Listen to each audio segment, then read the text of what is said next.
रंग माझा वेगळा या मालिकेच्या 12 जुलैच्या भागामध्ये आपण पाहणार आहोत. कार्तिक हा सौंदर्याला म्हणते, दीपिका ही माझी मुलगी आहे. यात कोणाला कोणती शंका येत आहे? दीपाकडे पुरावे आहेत तर माझ्याकडे पण पुरावे आहेत आणि दीपिकाबद्दलच्या सर्व गोष्टी ह्या मला माहिती आहेत. दीपाला नाही. ती कशी राहील ते दीपाकडे कायमची? ती माझी मुलगी आहे असा कार्तिक सौंदर्याला म्हणतो. दीपिका कार्तिक इनामदार, त्यामुळे ते इथेच राहणार माझ्या घरात माझ्यासोबत. दीपा ही कोण आहे तिला असं इथून घेऊन जाणारी? ती कोण आहे असं ठरवणारी की दीपिका आपली नाही आहे? आणि त्यावर सौंदर्या म्हणते तिची आई आहे दीपा, दीपिकाची खरी आई. आणि हे ऐकून कार्तिकला खूप मोठा धक्काच बसतो. सौंदर्य कार्तिकला म्हणते खरं तर तिलाच अधिकार आहे की दीपिका ही कोणासोबत राहणार आणि कुठे राहणार हे ठरविण्याचा. आता आपण काहीच करू शकत नाही. कार्तिक हा मोठमोठ्याने नाही मम्मा असं म्हणत असतो. सौंदर्या म्हणते हेच खरं आहे कार्तिक. हे वर्ष झाले मी तुमच्या सर्वांशी खोटं बोलले आहे, पण आता नाही खोटं बोलणार.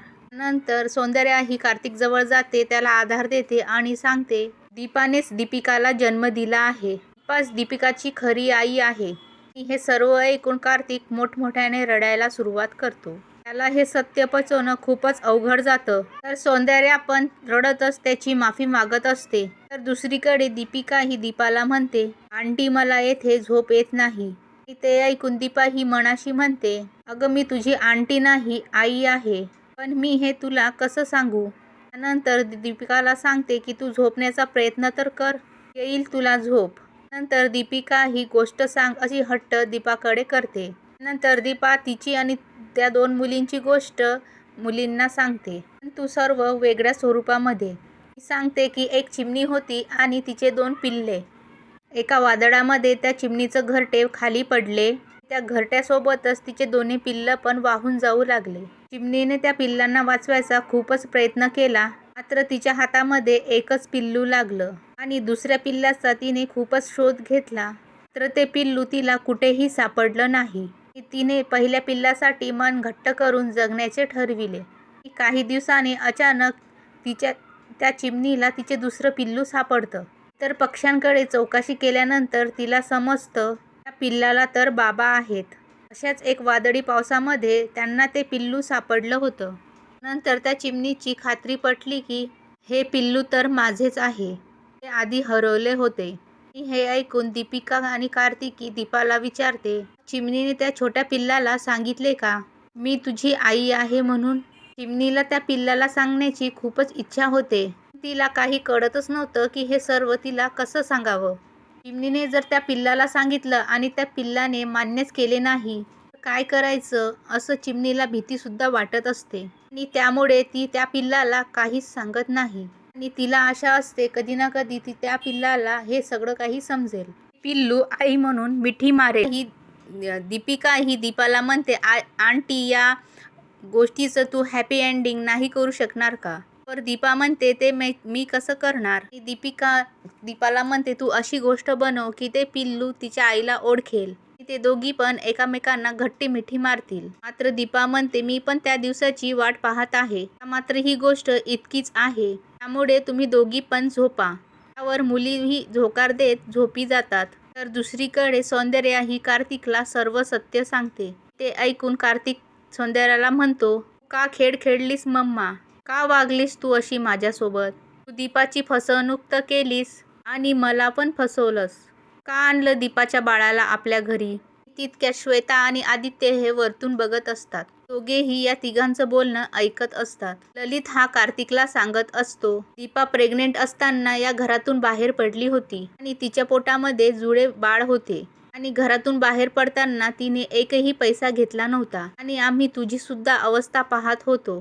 त्यावेळी घडत असलेल्या सर्व गोष्टींना आम्हाला पण त्या गोष्टीचा धक्का बसला होता. त्या परिस्थितीमध्ये तिला जे योग्य वाटलं तिने केले आहे. त्याच्यामध्ये काय चुकलंय तिचं? त्यावर कार्तिक म्हणतो, म्हणून तिने कोणाच्या बाळाला असं पळवून आणायचं का? त्यावर सौंदर्या म्हणते की कुणाचंही नाही, हे बाळ तुझं आणि दीपाचं आहे. कार्तिक हा मोठ्याने म्हणतो की ती बाळ माझे नाहीत. सौंदर्या कार्तिकला म्हणते पण दीपा तर आपलीच होती ना. डिलिव्हरीच्या वेळी तिची काय अवस्था होती हे तुला माहिती आहे ना. पहिल्या बाळाच्या वेळेस ती बेशुद्ध झाली होती. त्यानंतर दुसऱ्या बाळाला पाहिल्यानंतर मी निर्णय घेतला, हे बाळ मी घरी घेऊन जाणार. हे सर्व ऐकून कार्तिक हा सौंदर्याकडे रागाने पाहतच राहतो. सौंदर्या ही कार्तिकला म्हणते की तू माझ्यावरती चिडू नकोस, कारण मी हे सर्व फक्त दीपाच्या काळजीपोटी केलं. कुणीही बाळं घेऊन दीपा कुठे जाणार, कशी राहणार याची काळजी मला खूप वाटत होती आणि त्यामुळे मी निर्णय घेतला, एका बाळाला मी सांभाळेल. ते बाळ आपल्या घरामध्ये सुखरूपपणे वाढेल आणि तुझा पण जीव रमेल. आणि म्हणूनच मी हे सर्व केलंय, कारण मला असं वाटत होतं की मी हे सर्व तात्पुरतं करत आहे. तुझ्यामध्ये आणि दीपामध्ये लवकरच समेट घडेल. तुम्ही दोघं आणि तुमच्या दोन्हीही मुली एकत्र राहणार. तुमच्या आयुष्याचे निर्णय तू का घेत आहेस मम्मा? दीपा आणि मी एकत्र येऊ हे स्वप्न तू का बघितलंस? आणि त्या जोरावर दीपाला न सांगता तिच्या बाळाला तू आपल्या घरी घेऊन आलीस. सर्वांना सांगितलं की ते बाळ अनाथ आहे. आता काय बोलावं तुझ्या पुढे? आणि सौंदर्या म्हणते, अरे माझा हेतू वाईट नव्हता रे. त्यामागे फक्त दीपाबद्दलची खूप काळजी होती. तुझा हेतू चांगला असला तरी खूप हे भयंकर आहे आणि चुकीचे आहे. का आईला तिचे बाळ गेले असे खोटे सांगणे किती चुकीचे आहे हे तुला का कळले नाही मम्मा? त्यानंतर सौंदर्या ही रडतच म्हणते, हा माझी चूक माझ्या लक्षामध्ये आल्यानंतर मी पुन्हा ते बाळ घेऊन दीपाकडे गेले होते. दीपा ही पहिल्या बाळाला घेऊन हॉस्पिटलमधून न सांगता कुठेतरी निघून गेली होती.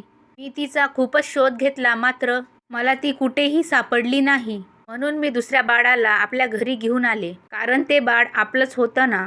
जर मी तुला सांगितलं असतं की हे बाळ दीपाचं आहे तर तू त्या बाळाला कधीच स्वीकारलं नसतं. म्हणून मी तुम्हा सर्वांना खोटं सांगितलं. अनाथाश्रममधून या बाळाला मी दत्तक घेतले आहे. ती श्वेता ही गालातल्या गालात हसत असते आणि सौंदर्या कार्तिकला म्हणते, मी सगळ्यांचे मन सांभाळण्याचा प्रयत्न केला आहे, त्यामध्येच माझ्या हातून ही चूक झाली आहे. तर कार्तिक म्हणतो, तू चूक करून मोकळी झालीस पण ती आता मला भोगायला लागणार आहे. सांगितल्याप्रमाणे मम्मा मी सगळं स्वीकारलं. त्या मुलीला मी जीवापार प्रेम केलं, पण ती माझी मुलगी झाली होती. माझं पूर्ण आयुष्य तिच्या भोवती फिरत होतं. तिच्यामुळे माझ्या आयुष्याला नवीन अर्थ मिळाला होता. आता मी काय करू मम्मा? असा कार्तिक सौंदर्याला म्हणतो. गेली दीपिका हमेशासाठी दीपाकडे, आता ती कधीच परत येणार नाही. त्यावर ललित म्हणतो, कार्तिक तू असा निराश होऊ नकोस, आपण दीपासोबत बोलूया. कार्तिक हा ललितला सांगतो की मी आत्ताच दीपासोबत बोलून आलेला आहो आणि तिने मला निक्षून सांगितले आहे दीपिका ही यापुढे तिच्यासोबतच राहणार आहे. आणि का नाही, तिचे पण बरोबर आहे, कारण शेवटी तिने दीपिकाला जन्म दिला आहे. ते तिची मुलगी आहे. ती का देईल तिची मुलगी मला? त्यावर सौंदर्या म्हणते, या सर्वांमधून मी मार्ग काढेल. मात्र कार्तिक हा तिच्या समोर हात जोडतो. तर बस झालं मम्मा, आता तू कुठलेही मार्ग काढू नकोस, कारण ते सर्वांनाच खूप महागात पडतात. आणि त्यावर सौंदर्या ही रडतच म्हणते, मम्माला समजून घे ना कार्तिक, कुठलाही निर्णय स्वार्थापोटी नव्हता घेतला. मी फक्त माझ्या मुलांचा विचार करून निर्णय घेतला होता. माझ्या मुलांसाठी माझा जीव तिडतीड तुटतो रे.